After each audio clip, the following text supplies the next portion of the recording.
I'll stick with like 145. Yeah, like 2.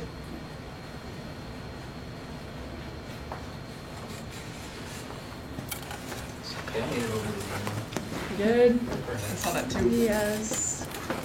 It's just the best. See the video? She's like stretching.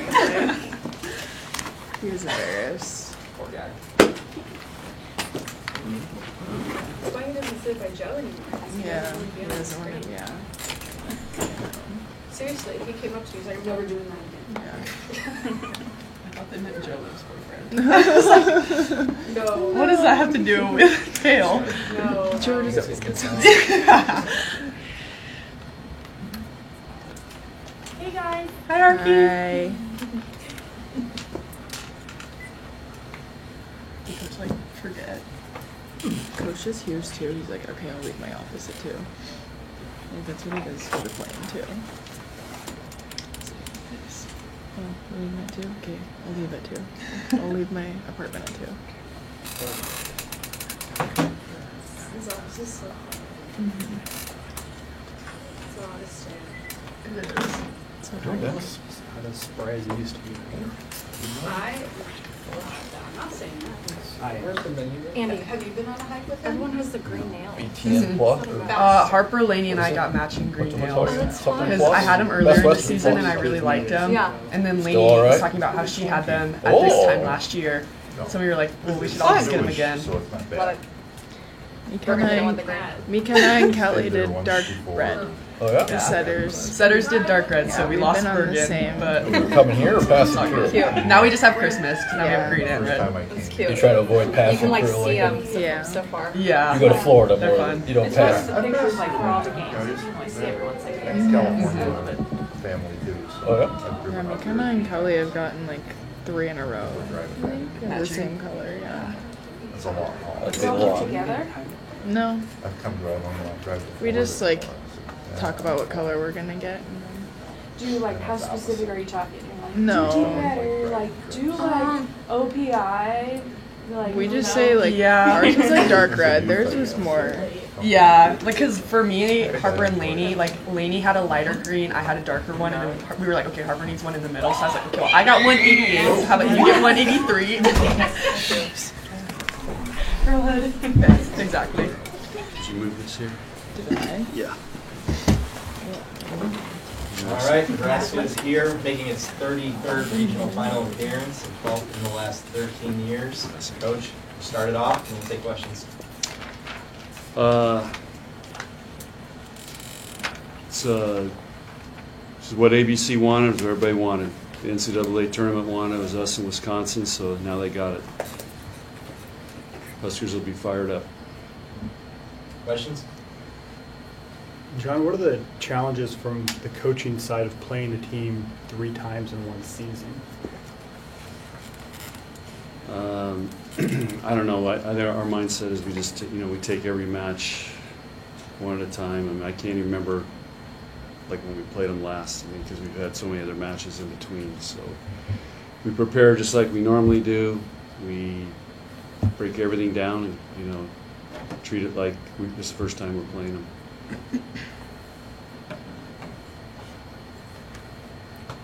Andy, that it can be kind of intimidating playing Wisconsin. What have you liked about your mindset as a team going into those other matches against Wisconsin this year?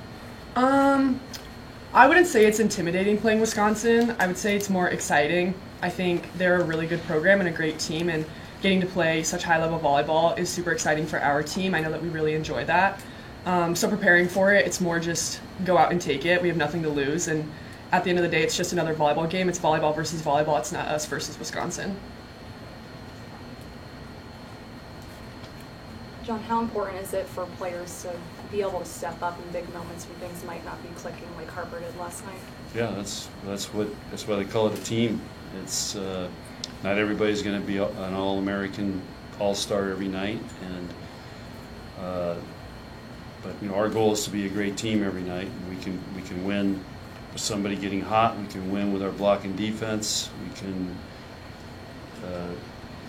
We don't have to be perfect every night. And that's one of the great things about this team and how we've won a lot of different ways. And but our goal tomorrow will be to everybody play their best match of the year, and our crowd to have their best match of the year.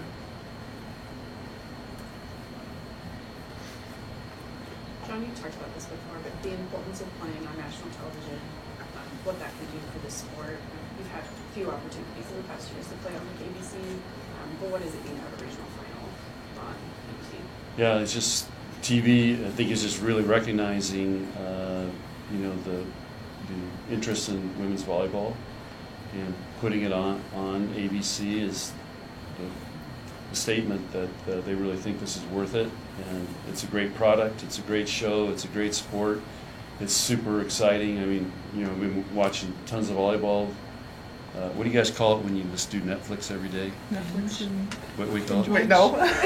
Binge watch. Binge watch. Yeah, binge watch. I'm like, Volleyball. I should have thought before I spoke. I'm sorry.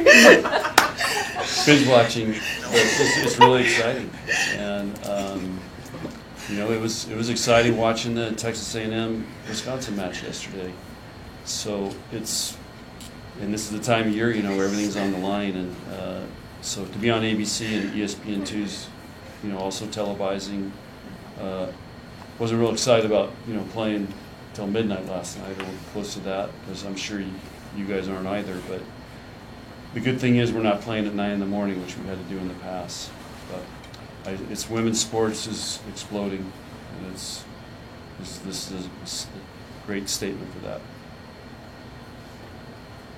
Bergen, what are the benefits of playing a team that you're very familiar with, especially when you just have a couple of days to prepare?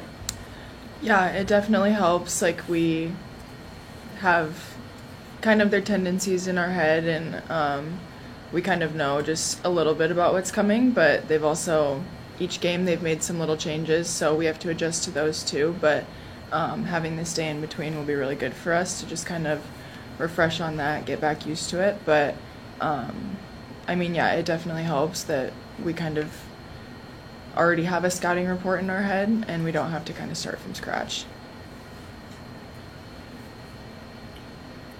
John, what was it like last night when that match before he goes 4 and it goes 5 and then it's a long fight? What was that like for you personally? Well, remember our practice was at noon, so we had all that time, and then you're sitting around waiting, game. I mean, it keeps going longer and longer. It's just start, stop. I mean, it's really hard, and I'm going to meet with the team here in a minute. I'm going to give them credit for how they managed that yesterday, because it's not many other sports are doing that. I mean, can you imagine football sitting there trying to warm up when they get to play and staying warm? I mean, so it's a tough deal. Or even basketball. I mean, it's just we're the only sport that really does it, because we don't know how long a match is going to go for. So again, our team did a pretty good job of managing that yesterday. Bergen, when Harper is, really on a heater like she was last night, just connecting, how much are you trying to shift the offense to maybe find her more than usual, maybe? Yeah, I mean, I'm kind of like a set the hot hand, and this season, luckily, we've had a lot of hot hands pretty much every game, so it's been easy to balance. But like you said, she was on fire last night, and so just finding her as much as you can is really all you can do. But while also trying to keep everybody else into it and not let the block just go to her. So it's a balance of, you want to feed her a lot, but also keeping the other team honest, keeping the rest of our team in it, and just running a normal offense too. Bergen and Andy, how much, I'm sure a lot, but during the match is the vocal side of just reminding this team of what's on the line and what's at stake is, especially when matches go maybe 4 sets or longer, to just this team's ability to close it out? I think we do a good job of preparing that in advance, and so we can just kind of talk about meetings we've had, keywords that we have for our team to just kind of bring us back to the moment. But like Coach said, every game is just one game at a time, and so we're not necessarily thinking we want to win this so we can play on Sunday or we can get to Louisville. It's just let's win this next point, and then we can go from there. But yeah, I think we do a lot of that communication and that prep in advance, and so it helps us a lot in the moment. Yeah, going off of that, this team does a really good job of like not having too many chefs in the kitchen because we all understand that we have one common goal, and sometimes it can feel very overwhelming with how many people are just throwing stuff out there, and I think that we do a really good job balancing, everyone pull their weight, everyone's giving their 100, but that doesn't mean everyone needs to give 100 vocally. It's more like, okay, you give your 100 physically and we can have a couple people give their 100 vocally. And Andy, how much are you motivated by Sunday being the last match of the Devaney's, sending the seniors out to win their last match here? Very motivated. It's going to be a really fun game, super fun environment. Last game in the Bob for our seniors and Bergen and I's sophomore year, and time's flying, and so just really I want to absorb it and just absorb the moment and play our best match of the year. Well, to an extent. John, how special will it be to see someone like Lexi have the last match here at the I don't even want to think about it. So, yeah, I'm not going there. Other questions? John, this tournament's had a lot of really close matches, a lot of 5-set near upsets, and yet the team standing are the top 7 seeds plus number 9. Is that a comment on the power teams somehow finding a way to get through, or what's your take on how volleyball's shaking out here? I think there's still tradition, and again, those teams are earning their seeds, and some of those teams are a little bit different than in the past. I mean, Creighton's got a great shot here now to go to the Final Four. Penn State hasn't been a top 4 seed in a while. So the teams are mixing more and more, and it's just going to continue to grow because there's so many good teams. And I was very impressed with Dayton last night. I mean, they did some things at a really high level. Texas A&M played great. I think that the key now is, as these teams learn a win more and have more success, can they handle that success and understand the expectations when they got the bullseye on their back and they're expected to win? And that's one of the things that people don't understand. It's almost easier to be the Cinderella or the underdog as opposed to the team is always expected to win. And that's something Nebraska volleyball and some of these other programs have had to deal with, is you're always expected to win and be the best team, and that's hard. And sometimes it takes the fun out of it. And but it's getting to the point now where these teams, there's a lot of great teams, and so you can't just think, hey, you're expected to walk in there and win.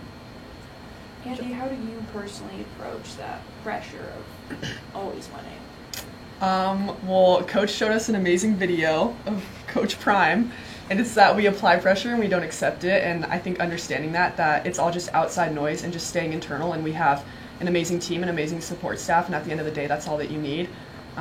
So just not listening to what's happening outside, because at the end of the day, it's what's happening inside the huddle on the court, and those 14 girls are all you need.